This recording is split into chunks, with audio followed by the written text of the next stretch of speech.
Tender Tenderay beef. No other beef so fresh can be so tender presents Hearts in Harmony, transcribed.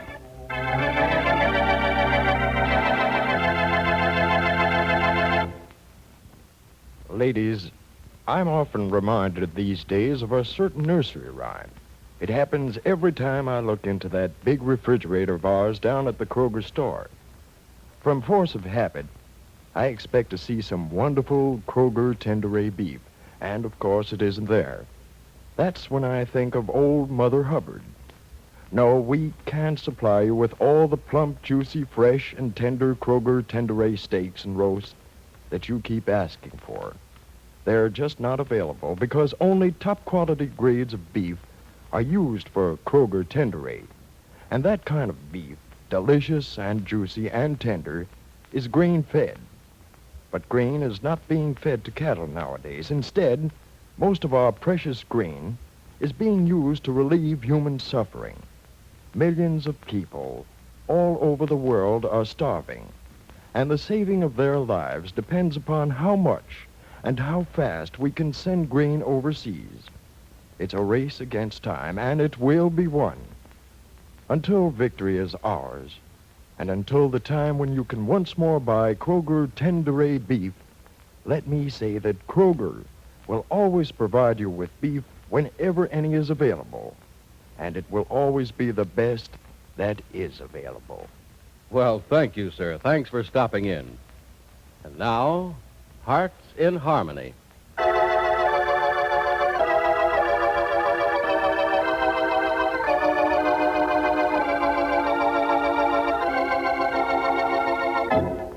Almost everyone in Rossville is talking about Penny's coming marriage to Steve Parker. But no one is talking about it in the same way as Grace and Jed Billings. For Grace, as Penny's mother, looks at the coming marriage differently. She thinks, it may not be the wonderful thing we hope it'll be, Jed. Oh, now, why do you say that, Grace? The child's in love. Parker's in love with her. They're a good match. Well, they seem to be a good match, Jed, but let's not forget things are seldom what they seem. Now, don't start confusing me with quotation. I'm not trying to confuse you, Jed. And I'm not trying to make you feel that Penny's marriage to Steve Parker may be a mistake. Well, then what are you trying to do? Well, I'm trying to convince myself that the marriage is all right. Oh, of course it's all right. Have faith in Penny. You know Penny. You know what a good, clear, straight-thinking young woman she is. She's thought this thing out herself and come to a decision. The decision was to marry this fellow. Oh, I know all that, Jed, and I'm glad for it. I know very well that Penny and Mr. Parker have a lot in common, love each other very much, but I don't think they're properly suited. Why not? Well, I don't know. I don't know enough about Mr. Parker to say exactly what it is, but it's his background, his attitude, as I understand it from Penny. He belongs to a world so different from ours, so different from the one that Penny knows and loves. I'm afraid of what may happen when Mr. Parker tries to take her into his world. Well, if you ask me, Grace, I don't think it'll be Parker who changes Penny, but Penny who changes him. Well, that'd be just as bad for their marriage, Jed. Huh? How so? Marriage shouldn't change either husband or wife. It should change both of them, make them a blend of each other. Mm-hmm. That's what makes for a successful marriage. But if one, either the husband or the wife, remains the same and forces the other one to change completely, there's a marriage which shouldn't be and can't be for very long. Well, now, Penny and Parker are sensible people, Grace. Seems to me they'll find out how to get along with each other as they go along. They'll find out how to get along with each other the hard way, but the good way, by having fights and making up, and then having other fights and making up. Why, I know a young couple who used to fight all the time, but they were just as happily married as any two people could be. And I think they fought with each other because they had so much fun making up. Oh, Jed, you're impossible. Well, most of the time, sure, but not now. I think I know what I'm talking about when I say Penny and this fellow Parker are going to have a long and successful marriage. They've both got good heads and know how to use them. If they aren't as adjusted to each other as I think, and you don't think they're an even match, well, they'll know how to rearrange themselves so they'll get along. Oh, but, Jed, I want more for Penny than a marriage in which she's just getting along. Oh, no, there you go, taking apart my words again. When I said get along, I didn't mean just getting by. I meant Well, making a go of things in spite of difficulties. And you know, sometimes, Grace, it's good for a young married couple to have troubles and not to get along too well at first. Why, Jed. Well, sure it is, Grace, and you know it. You want everything sweetness and light for Penny. You want this marriage of hers to be perfect from the start. What? And I don't blame you. So do I. Penny deserves only the best. But I wonder if we're really wanting the best for her when we want everything to be smooth for her. Well, hasn't she had more than her share of trouble already? Sure, as a girl, an unmarried woman. But now she's going to be a wife. I think maybe it'd be a good idea if she had a good share of wife's troubles and Parker had a good share of husband's troubles. Grace, they are never very serious troubles. The fact is, most couples look back on the troubles of their first years of marriage and laugh about them. And when two people can remember back and laugh at something they did together that was silly or stupid, well, there are a couple of people who are close together. They're going to stay that way the rest of their lives. Well, I think I see your point, Jed, but... Oh, but nothing, Grace. Penny knows what she's doing. She's in love with this fellow Parker, and he's in love with her. They've sat down and thought it out together and decided they can live their lives best as husband and wife. It was a decision thought out by two straight-thinking people, Grace. It hasn't been one of those overexcited, spur-of-the-moment emotional things. I say Penny's marriage is going to be all right, and I say Penny is going to be all right. Well, I wish I could agree with you, Jed. I wish you could, too, Grace. What makes me so afraid the marriage is wrong? Just fear itself, Grace, that's all. You're afraid for Penny. You know what she's up against now, and you know you can help her with all her problems now. Mm-hmm. But you're afraid if Penny gets into something new, you may not be able to help her. Is that the reason I'm afraid of her marriage? Well, what other reason? You like Parker, don't you? Well, how can I help but like him? Penny's in love with him. All right, then. You go along with Penny's decision about Parker. You go along with Penny's decision to marry. Oh, Jed, I do go along with it. I haven't said a word to Penny about not getting married, and I wouldn't for the world let her know that I had the slightest fear. You're the only one I ever talked to like this, and I wouldn't want you to repeat anything I've said to you. Well, you know I won't. Not to anyone, Jed. Things have an amazing way of getting back to Penny. And it'd be just like that darling girl to change her mind for my sake. Yes, I suppose she would. But I wouldn't let her. You know Penny, Jed. When she's made up her mind, there's no changing her. No, but that doesn't mean I wouldn't try.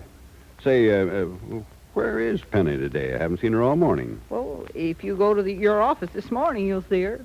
She's at my office? What for? Well, doing something I know she hates to do. Seeing Johnny. Oh. Oh, Jed, I'd feel so differently about this coming Saturday if Penny were marrying Johnny. But Penny isn't marrying Johnny, so don't even think about it. Oh, I don't. It's just a thought. But I think it proves something. Yeah? My real fear about Penny's marriage is Steve Parker, Jed. I'm afraid of him. I'm afraid of what he'll do to Penny someday.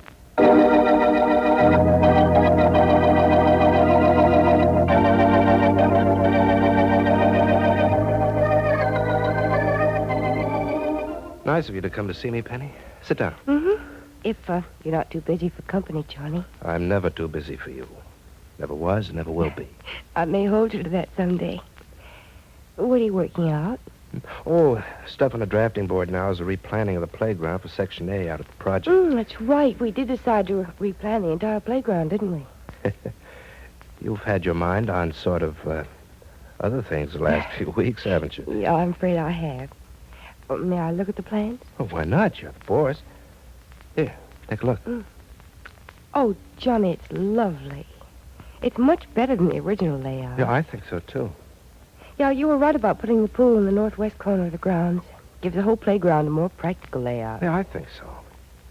Oh, by the way, think you can get Parker to look at this long enough to give it an okay?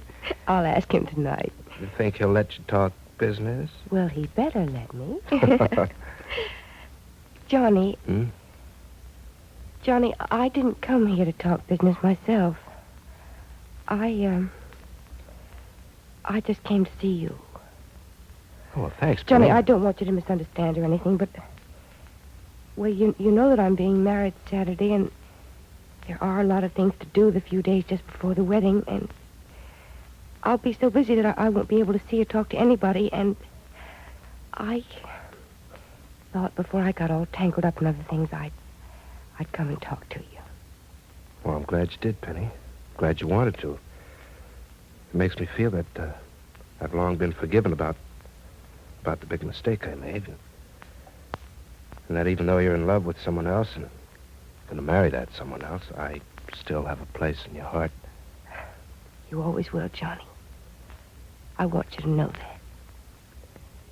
No matter where you are or what you're doing or where I am or what I'm doing, I'd like you to know that you'll always have a place in my heart. Johnny, I love Steve Parker in such a way that I want to marry him. And I love you too, Johnny. Oh. In a certain way that I just can't explain. Oh. Thanks, Penny. Thanks for saying it. It helps. It's going to help Saturday, too, when that man says I now pronounce you. I'm glad you love me, Penny, even if it's just a certain way.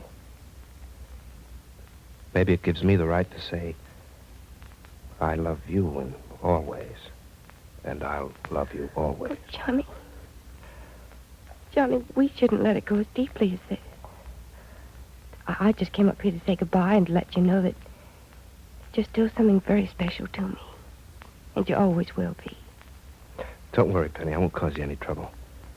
I love you and respect you too much for that. Well, your friends all wish you happiness and success. Well, I wish you more.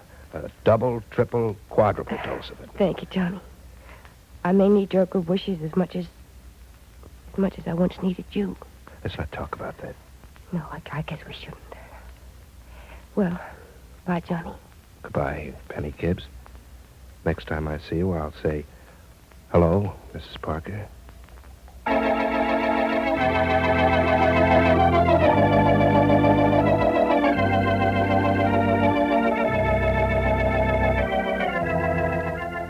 Johnny Keith is obviously not too happy about Penny's coming wedding. With Grace upset about it, could something be done to stop it? Why is Grace afraid of Steve Parker?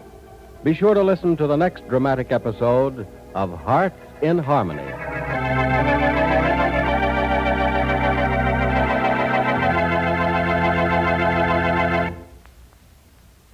Down at our Kroger store, we hear a lot of mighty fine things said about fresh and tender Kroger Tenderay beef.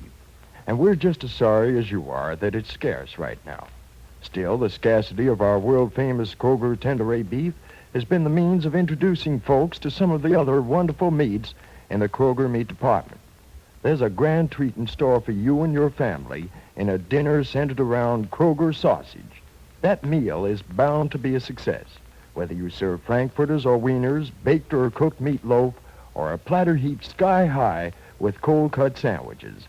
Remember, when you buy sausage at Kroger's, you have variety to choose from.